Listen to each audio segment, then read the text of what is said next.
नमस्कार मित्रांनो, संजय गांधी निराधार अनुदान योजना, श्रावणबाळ योजना व इतर सर्व निराधार अनुदान योजनेतील दिव्यांग बांधवांसाठी अतिशय महत्त्वपूर्ण अपडेट आहे। मित्रांनो, दिव्यांग बांधवांसाठी विविध कल्याणकारी योजना राबवल्या जातात। या योजनांमध्ये मुख्य योजना जी आपली आहे ती म्हणजे पेन्शन योजना। 2,500 रुपये पेन्शन ही दिव्यांग बांधवांना दिले जाते। तर मग मित्रांनो, या 2,500 रुपये पेन्शन बरोबरच अनेक योजना या नगरपालिका, महानगरपालिका, जिल्हा परिषद, नगर परिषद, ग्रामपंचायत यांच्या मार्फत राबवल्या जातात। तर मित्रांनो, आता आर्थिक वर्ष हे संपत आलेलं आहे। मार्च 2026 मध्ये हे 2025-26 हे आर्थिक वर्ष संपणार आहे। त्याच्या आधी शासनाला तसेच या नगरपालिका, महानगरपालिका यांना दिव्यांग बांधवांसाठी सर्व योजना राबवणे गरजेचे आहे। त्यामुळे आता लवकरच या जाहिराती येणार आहे आणि विविध योजना राबवल्या जाणार आहे। या योजनेचा लाभ घेण्यासाठी आपल्याला कोणकोणती कागदपत्रे लागणार आहेत आणि कोणकोणत्या योजना राबवल्या जाणार आहेत त्या संदर्भात आपण सविस्तरपणे माहिती बघणार आहोत। यामुळे तुम्हाला तुमच्या महानगरपालिका, नगर परिषद म्हणजे ज्या ठिकाणी तुमचे दिव्यांग म्हणून नोंद आहे त्या ठिकाणी या योजनांचा तुम्ही लाभ घेऊ शकता। तरी मित्रांनो, हा व्हिडिओ शेवटपर्यंत बघा आणि चॅनलवरती नवीन असाल तर चॅनलला सबस्क्राइब करा, बेल आयकॉनला क्लिक करा, म्हणजे अशा विविध योजनांविषयी आपण सविस्तरपणे माहिती घेऊन येत असतो, ती तुमच्यापर्यंत नक्की पोहोचेल। तर मित्रांनो, जाहीर प्रकटनाद्वारे छत्रपती संभाजीनगर महानगरपालिका हद्दीतील सर्व दिव्यांग व्यक्तींना सूचित करण्यात येते की शासन निर्णय क्रमांक 2015 प्रकरण क्रमांक 118 9 20 दिनांक 18/10/2015 मधील मार्गदर्शक सूचनांनुसार दिव्यांगांसाठी विविध कल्याणकारी योजना राबवणे या अंतर्गत 2026 या वर्षाकरिता खालील प्रयोजना अंतर्गत मागणी अर्ज मागवण्यात येत आहे। त्या अनुषंगाने खालीलप्रमाणे 40% व त्यावरील अपंगत्व असलेल्या दिव्यांगांनी मागणी अर्ज संबंधित झोन कार्यालयात दाखल करावेत। मित्रांनो, अशा पद्धतीने सर्व महानगरपालिका, सर्व जिल्हा परिषदा या ठिकाणी जाहिराती सुरू झालेल्या आहेत आणि सर्व जिल्हा परिषद, महानगरपालिकेमार्फत खालील योजना या राबवल्या जात आहे। तर तुम्ही ज्या झोनमध्ये असाल, ज्या ठिकाणी, ज्या महानगरपालिकेत असाल आणि त्या ठिकाणी तुम्ही नोंदणी केली असेल त्या ठिकाणी तुम्हाला या योजनांचा लाभ मिळणार आहे। तर मग कोणकोणत्या योजना आहेत तर बघा, दिव्यांगांच्या शालेय शिक्षण व उच्च शिक्षणासाठी शिष्यवृत्ती ही एक प्रमुख योजना आहे। ज्या दिव्यांग बांधवांना उच्च शिक्षण घ्यायचं आहे, शालेय शिक्षण घ्यायचं आहे त्यांच्यासाठी शिष्यवृत्ती मिळते। तसेच मित्रांनो, दिव्यांगांच्या घरकुलासाठी अर्थसहाय्य, ज्या दिव्यांग बांधवांना घरकुल नाही आहे त्यांच्यासाठी अर्थसहाय्य हे मिळणार आहे। तसेच दिव्यांगांना उदरनिर्वाह, व्यवसाय, साहित्य खरेदीसाठी सुद्धा अर्थसहाय्याची मदत या ठिकाणी केली जाणार आहे। चौथी योजना आहे दिव्यांगांच्या वैद्यकीय खर्चासाठी आर्थिक सहाय्य देणे। पाचवी योजना आहे नागरी वाहतूक व्यवस्थेमध्ये दिव्यांगांकरिता सवलत देणे।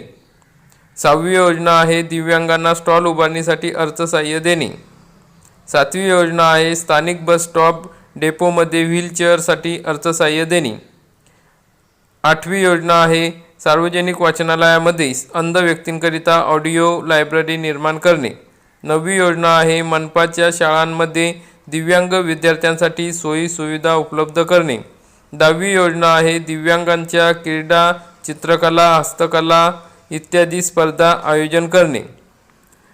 11वी योजना आहे दिव्यांगांच्या लग्नासाठी अर्थसहाय्य करणे। मित्रांनो, आत्ताच आपल्याला माहिती आहे नवीन GR आलेला आहे, सुधारणा झालेली आहे की विवाहासाठी या ठिकाणी दिव्यांगांच्या अनुदानात वाढ करण्यात आलेली आहे। जे दिव्यांग आणि अव्यांग विवाह होईल त्यांना 1.5 लाख रुपये आणि दिव्यांग यांचा विवाह होईल त्यांना 2.5 लाख रुपये दिले जाणार आहे।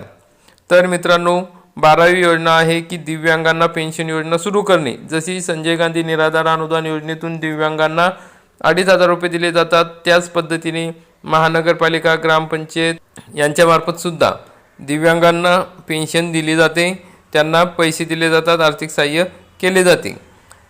13वी योजना आहे दिव्यांग बेरोजगारांना भत्ता देणे। मग दिव्यांग बेरोजगार असेल आणि त्यांची नोंद असेल तर त्या ठिकाणी महानगरपालिकेमार्फत बेरोजगारांना या ठिकाणी भत्ता दिला जातो। 14वी योजना आहे दिव्यांगांच्या कल्याणार्थ राबविण्यात येणाऱ्या योजनांचा प्रचार प्रसार करणे। 15वी योजना जी आहे ती स्थानिक परिस्थितीनुसार आवश्यक असलेल्या महत्त्वाकांक्षी योजना अंमलात आणणे। दिव्यांग बांधवांसाठी जे काही त्यांना गरजेचे साहित्य आहे ते उपलब्ध करून देणे, अशा वेगवेगळ्या योजना त्या स्थानिक परिस्थितीनुसार त्या ठिकाणी राबवण्यात येतात.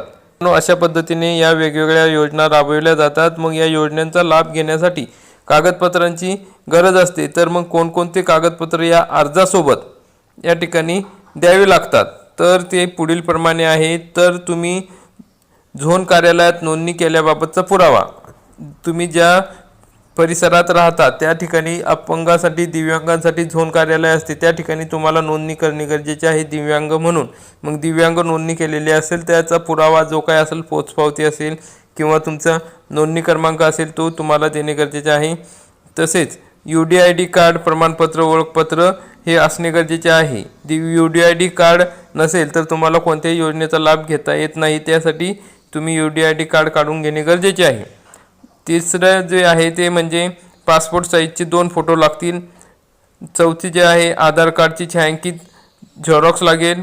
बँक पासबुकच्या पहिल्या पानाची ठळक छायांकित प्रत आणि तुमचे बँक खाते चालू आहे तर व्यवहाराच्या पासबुकामधील नोंदीची आतील पानाची अद्ययावत झेरॉक्स, म्हणजे तुम्ही जी एंट्री मारली आहे आता त्याची एक झेरॉक्स लागणार आहे.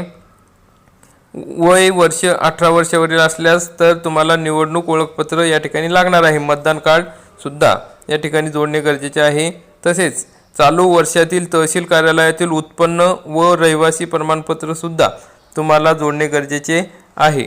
तर अशा पद्धतीने महत्त्वाची कागदपत्रे या ठिकाणी लागतात. ज्या दिव्यांगांनी महानगरपालिकेतील दिव्यांग सेवा कक्ष येथे मागणी अर्ज जमा केले आहेत त्यांनी बँकेचे खाते चालू असल्याबाबतचे. तर मित्रांनो, अशा पद्धतीने तुम्हाला अर्ज करायचे असेल तर वेगवेगळे कागदपत्रांची आवश्यकता आहे. तर वरील योजना या महानगरपालिकेमार्फत, जिल्हा परिषदेमार्फत राबवण्यात येतात. अशाच पद्धतीने पूर्ण महाराष्ट्रभर कागदपत्रे लागणार आहेत, योजना राबवण्यात येणार आहेत. तर याच्यामध्ये स्थानिक परिस्थितीनुसार थोड्याफार प्रमाणात योजनांमध्ये सुद्धा बदल होणार आहेत आणि वेगवेगळ्या योजना आणखी जास्तीच्या सुद्धा तुम्हाला मिळू शकणार आहेत आणि कागदपत्रांमध्ये सुद्धा 1-2 बदल होऊ शकतो. पण शक्यतो अशाच पद्धतीने योजना आणि अशाच पद्धतीने कागदपत्रे सर्व ठिकाणी लागणार आहेत. तसेच आता जाहिरातीसुद्धा लवकरच या ठिकाणी जाहीर होणार आहे. निवडणुका संपल्या की लगेच या योजनांचे वाटप सुरू होणार आहे. त्यामुळे मित्रांनो, अशा पद्धतीने या योजनांची माहिती तुमच्यापर्यंत पोहोचवलेली आहे. तुम्ही कागदपत्रे जमा करून ठेवा या ठिकाणी, म्हणजे योजना सुरू झाली की लगेच तुम्हाला अर्ज करता येईल आणि या योजनांचा लाभ घेता येईल. तर अशा पद्धतीने सर्व दिव्यांग बांधवांसाठी अतिशय महत्त्वपूर्ण अशी माहिती आजच्या या व्हिडिओच्या माध्यमातून आपण तुमच्यापर्यंत पोहोचवलेली आहे. त्यामुळे जास्त दिव्यांग बांधवांपर्यंत हा व्हिडिओ शेअर करा आणि चॅनलवरती नवीन असाल तर चॅनलला सबस्क्राईब करा, बेल आयकॉनला क्लिक करा, म्हणजे असेच महत्त्वपूर्ण अपडेट आपल्याला वेळोवेळी मिळत राहतील. धन्यवाद. जय हिंद, जय महाराष्ट्र.